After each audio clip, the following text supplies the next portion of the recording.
Item ಯಾವುದೇ ಇರಲಿ try ಮಾಡಿ ಆಚಿ ಚಿಕನ್ ಮಸಾಲಾ. ಮುಂಬರುವ ಚುನಾವಣೆಗೆ ಜೆಡಿಎಸ್ ಸಜ್ಜಾಗ್ತಿದೆ ಅಂತ ಜೆಡಿಎಸ್ ಯುವ ಘಟಕದ ರಾಜ್ಯಾಧ್ಯಕ್ಷ ನಿಖಿಲ್ ಕುಮಾರಸ್ವಾಮಿ ಹೇಳಿಕೆ ಕೊಟ್ಟಿದ್ದಾರೆ. ವಿಜಯಪುರದಲ್ಲಿ ಮಾತನಾಡಿದ ಅವರು, ಉತ್ತರ ಕರ್ನಾಟಕದಲ್ಲಿ ಫೆಬ್ರವರಿ 27ಕ್ಕೆ ಜನತಾ ಸಮಾವೇಶ ನಡೆಯಲಿದೆ. ಹುಬ್ಬಳ್ಳಿ, ಧಾರವಾಡ, ಬೆಳಗಾವಿ, ಬಾಗಲಕೋಟೆಯಲ್ಲಿ ಕಾರ್ಯಕ್ರಮ ಇರುತ್ತೆ. ದೊಡ್ಡ ಮಟ್ಟದಲ್ಲಿ ಸಮಾವೇಶ ಆಯೋಜನೆ ಮಾಡಲಿದ್ದೇವೆ. ಪೂರ್ವಭಾವಿ ಸಭೆ ಜೊತೆ ಸ್ಥಳ ವೀಕ್ಷಣೆ ಮಾಡಲು ಹೊರಟಿದ್ದೇವೆ ಅಂತ ಹೇಳಿದರು.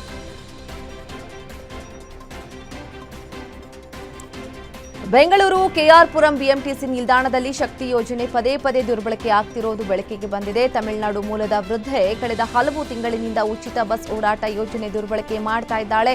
ವೃದ್ಧೆ ಮೊದಲು ನನ್ನ ಬಳಿ ಕಾರ್ಡ್ ಇಲ್ಲ, ಬೇರೆ ರಾಜ್ಯದಲ್ಲಿದೆ ಅಂತ ಹೇಳಿ ತಾನು ಓಡಾಡಲು ಅರ್ಹತೆ ಇಲ್ಲದೆ ಹೋದ್ರು. ನಂತರ ಮಗಳ ಆಧಾರ್ ಕಾರ್ಡ್ ಬಳಸಿಕೊಂಡು ಉಚಿತ ಟಿಕೆಟ್ ಪಡೆದಿದ್ದಾರೆ.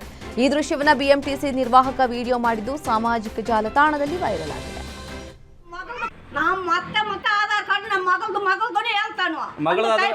ಮಗಳ ಆಧಾರ್ ಕಾರ್ಡ್ ಅಲ್ಲಿ ನೀನು ಓಡಾಡ್ತಾ ಇದೀಯಾ? ಹೌದು, ನಮ್ಗೆ ವಯಸ್ಸಾಯ್ತು, ನಮ್ಮ ಆಧಾರ್ ಕಾರ್ಡ್ ಇಲ್ಲ.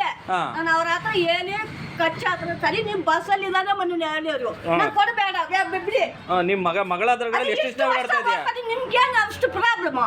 ಮಗಳ ಆಧಾರ್ ಕಾರ್ಡ್ ಓಡಾಡ್ತಾ ಇದೀಯಾ? ಅಷ್ಟು ರೂಪಾಯಿ ಟಿಕೆಟ್ ನಿಮ್ಗೇನು ಅಂತ ಕೇಳ್ತಾರೆ. ಈಗ ಯಾರ ಆಧಾರ್ ಕಾರ್ಡ್ ಅಲ್ಲಿ ಓಡಾಡ್ತಾ ಇದೀಯಾ? ಯಾರ ನಮ್ಮ ಮಗಳ್ದಾನೆ ಹೇಳ್ತಾನ. ಎಷ್ಟು ವರ್ಷದಿಂದ ಓಡಾಡ್ತಾ ಇದೀಯಾ? ಎಷ್ಟು ವರ್ಷದಿಂದ ಓಡಾಡ್ತಾ ಇದೀಯಾ? ಎಷ್ಟು ವರ್ಷದಿಂದ ಓಡಾಡ್ತಾ ಇದೀಯಾ? ಎಷ್ಟು ವರ್ಷ ಫ್ರೀ ಬರ್ತದೆ, ಅಷ್ಟು ವರ್ಷದಿಂದ ನಾನು ಹೇಳ್ಬಿಟ್ಟು, ಸರಿ ಅಮ್ಮ ನೀವು ಹೋಗಿ ಬಸ್ ಅಲ್ಲಿ ಏನು ಎಲ್ಲಾರ್ಗು ಫ್ರೀ ಹೋಗ್ತಾರೆ, ನಿಮ್ ವಯಸ್ಸಾನವರು ನಿಮ್ಗೆ ಆಧಾರ್ ಕಾರ್ಡ್ ಇಲ್ಲ ಹೇಳಿ. ಯಾರು ಹೇಳಿದ್ರು ನಿನಗೆ ಓಡಾಡಕ್ಕೆ? ಯಾರು ಹೇಳಿದ್ರು ಓಡಾಡಕ್ ಬಸ್ ಅಲ್ಲಿ ಫ್ರೀ ಆಗಿ? ಏನ್ ನಿಮ್ಮಿಂದ ಕಂಟ್ರೋಲ್ ನಿಮ್ ಮಾಡಿದ್ವ? ನಾವ್ ಮತ್ತೆ ಆಧಾರ್ ಕಾರ್ಡ್ ನಮ್ಮ ಮಗಳ್ದಾನೆ ಹೇಳ್ತಾನ. ಮಗಳ ಹಿರಿಯೂರು ಕಾಂಗ್ರೆಸ್ ಮುಖಂಡನ ಮೇಲೆ ಹಿರಿಯೂರು ಗ್ರಾಮಾಂತರ ಠಾಣೆ ಪಿಎಸ್ಐ ಮಹೇಶ್ ಗೌಡ ಹಲ್ಲೆ ಮಾಡಿರುವ ಆರೋಪ ಕೇಳಿಬಂದಿದೆ. ಬೆಂಬಲಿಗರ ಟಿಪ್ಪರ್ ವಶಕ್ಕೆ ಪಡೆದಿದ್ದನ್ನು ಪ್ರಶ್ನಿಸಿದ್ದಕ್ಕೆ ಕಾಂಗ್ರೆಸ್ ಮುಖಂಡ ಮಂಜಣ್ಣನ ಎದೆ ಹಾಗೂ ಬೆನ್ನು ಭಾಗಕ್ಕೆ ಹೊಡೆದು ಪಿಎಸ್ಐ ಮಹೇಶ್ ಗೌಡ ದರ್ಪ ತೋರಿದ್ದಾರೆ ಅಂತ ಆರೋಪಿಸಿದ್ದಾರೆ. ಅಸ್ವಸ್ಥಗೊಂಡ ಕಾಂಗ್ರೆಸ್ ಮುಖಂಡ ಮಂಜಣ್ಣರನ್ನ ಚಿತ್ರದುರ್ಗದ ಖಾಸಗಿ ಆಸ್ಪತ್ರೆಗೆ ದಾಖಲಿಸಲಾಗಿದೆ. ಪಿಎಸ್ಐ ಮಹೇಶ್ ಗೌಡ ಕುಡಿದ ಅಮಲಿನಲ್ಲಿ ಹಲ್ಲೆ ನಡೆಸಿದ ಆರೋಪ ಕೇಳಿಬಂದಿದೆ. ಘಟನೆ ಬಗ್ಗೆ ಮಂಜಣ್ಣ ಎಸ್ಪಿ ರಂಜಿತ್ಗೆ ದೂರು ಕೊಟ್ಟಿದ್ದಾರೆ.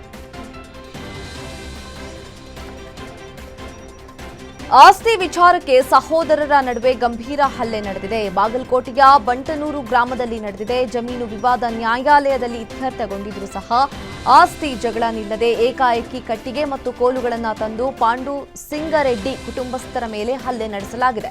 ಘಟನೆಯಲ್ಲಿ ಒಂದೇ ಕುಟುಂಬದ 3 ತಲೆಗೆ ಕಟ್ಟಿಗೆ ಮತ್ತು ಕೋಲುಗಳಿಂದ ಹಲ್ಲೆಗೊಳಗಾಗಿ ಗಂಭೀರ ಗಾಯಗೊಂಡಿದ್ದಾರೆ. ನವೀನ್ ಸಿಂಗರೆಡ್ಡಿ, ರಮೇಶ್ ಸಿಂಗರೆಡ್ಡಿ ಹಾಗೂ ಗೋವಿಂದಪ್ಪ ಸಿಂಗರೆಡ್ಡಿ ಹಲ್ಲೆ ನಡೆಸಿದ ಆರೋಪಿಗಳು ಅಂತ ತಿಳಿದು ಬಂದಿದ್ದು, ಗಾಯಾಳುಗಳನ್ನು ಲೋಕಾಪುರದ ಖಾಸಗಿ ಆಸ್ಪತ್ರೆಗೆ ದಾಖಲಿಸಿ ಚಿಕಿತ್ಸೆ ನೀಡಲಾಗ್ತಾ ಇದೆ. ಈ ಘಟನೆ ಲೋಕಾಪುರ ಪೊಲೀಸ್ ಠಾಣಾ ವ್ಯಾಪ್ತಿಯಲ್ಲಿ ನಡೆದಿದೆ.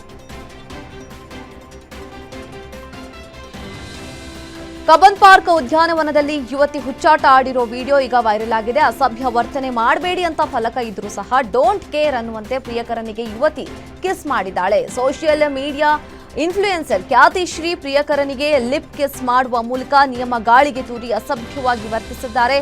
ಸೋಷಿಯಲ್ ಮೀಡಿಯಾದಲ್ಲಿ ಫೇಮಸ್ ಆಗಲು ಈ ರೀತಿ ವರ್ತಿಸಿದ್ದಾರೆಂದು ನೆಟ್ಟಿಗರು ಆಕ್ರೋಶವನ್ನು ವ್ಯಕ್ತಪಡಿಸ್ತಾ ಇದ್ದಾರೆ. ಖ್ಯಾತಿಶ್ರೀ ವಿಡಿಯೋವನ್ನ ಪೊಲೀಸರಿಗೆ ಟ್ಯಾಗ್ ಮಾಡಿ ಅವರ ವಿರುದ್ಧ ಕ್ರಮಕ್ಕೆ ಮನವಿ ಮಾಡಿಕೊಂಡಿದ್ದಾರೆ.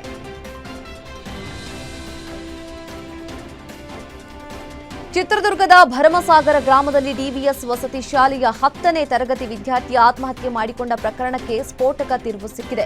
ಸಹಪಾಠಿಗಳ ಕಿರುಕುಳಕ್ಕೆ ಬೇಸತ್ತು ಮಗ ಆತ್ಮಹತ್ಯೆ ಮಾಡಿಕೊಂಡಿದ್ದಾನೆ ಅಂತ ತಂದೆ ಗಂಭೀರ ಆರೋಪಿಸಿದ್ದಾರೆ. ತಡರಾತ್ರಿ ನನ್ನ ಮಗನಿಗೆ ಚಪ್ಪಲಿಯಿಂದ ಹೊಡೆದಿದ್ದಾರೆ. ಬಾಳೆಹಣ್ಣು ವಿಚಾರಕ್ಕೆ ದೈಹಿಕ ಹಿಂಸೆ ನೀಡಲಾಗಿದೆ. ಮೃತ ಬಾಲಕನ ತಂದೆ ತಕ್ಷಣ ತಪ್ಪಿತಸ್ಥರನ್ನ ಬಂಧಿಸುವಂತೆ ಒತ್ತಾಯ ಮಾಡಿದ್ದಾರೆ. ಕೊಟ್ರೇಶ್ ಹಾಸ್ಟೆಲ್ ಕಟ್ಟಡದಿಂದ ಜಿಗಿದ ದೃಶ್ಯ ಸಿಸಿಟಿವಿ ಕ್ಯಾಮೆರಾದಲ್ಲಿ ಸೆರೆ ಹಿಡಿಯಲಾಗಿದ್ದು, ಮೃತದೇಹವನ್ನ ಭರಮಸಾಗರ ಆಸ್ಪತ್ರೆಗೆ ಶಿಫ್ಟ್ ಮಾಡಲಾಗಿದೆ. ಸ್ಥಳಕ್ಕೆ ಇನ್ಸ್ಪೆಕ್ಟರ್ ಪ್ರಸಾದ್ ಭೇಟಿ ನೀಡಿ ಪರಿಶೀಲನೆ ನಡೆಸಿದ್ದಾರೆ.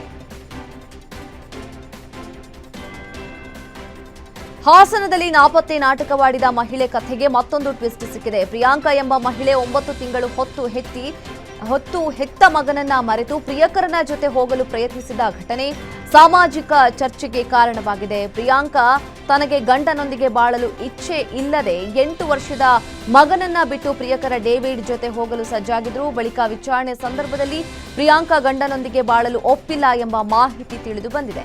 ಪೊಲೀಸರು ಪ್ರಿಯಾಂಕನನ್ನ ಸಾಂತ್ವನ ಕೇಂದ್ರಕ್ಕೆ ಕರೆದೊಯ್ದಿದ್ದಾರೆ. ನಂತರ ಪ್ರಿಯಾಂಕ ಮತ್ತು ಪ್ರಿಯಕರ ಡೇವಿಡ್ ವಿಚಾರಣೆ ನಡೆಸಿ ಸುರಕ್ಷಿತವಾಗಿ ಕುಣಿಗಲ್ಗೆ ವಾಪಸ್ಸು ಕಳುಹಿಸಲಾಗಿದೆ. ಜೀವದ ಹಂಗು ತೊರೆದು ಜೀಪ್ ಮೇಲೆ 70 ವರ್ಷದ ವೃದ್ಧರು ಪ್ರಯಾಣಿಸುವ ಸ್ಥಿತಿ ಬೀದರ್ನ ಯಕಲೂರು ಗ್ರಾಮದಲ್ಲಿದೆ. ಗ್ರಾಮಕ್ಕೆ ಬಸ್ ವ್ಯವಸ್ಥೆ ಇಲ್ಲದೆ ಜನರು ಪರದಾಡುವಂತಾಗಿದೆ. ಬಸ್ ಇಲ್ಲದೆ 70 ವರ್ಷದ ವೃದ್ಧರು ಸಹ ಜೀಪ್ ಟಾಪ್ ಮೇಲೆ ಕುಳಿತು ಪ್ರಯಾಣಿಸುವ ದುಸ್ಥಿತಿ ಎದುರಾಗಿದೆ.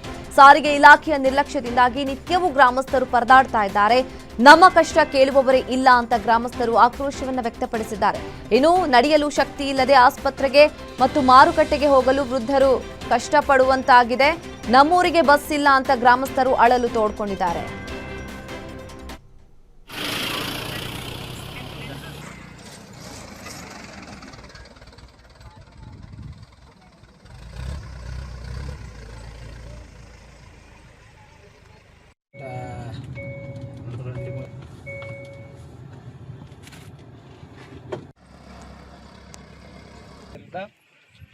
ಕೇಳಿ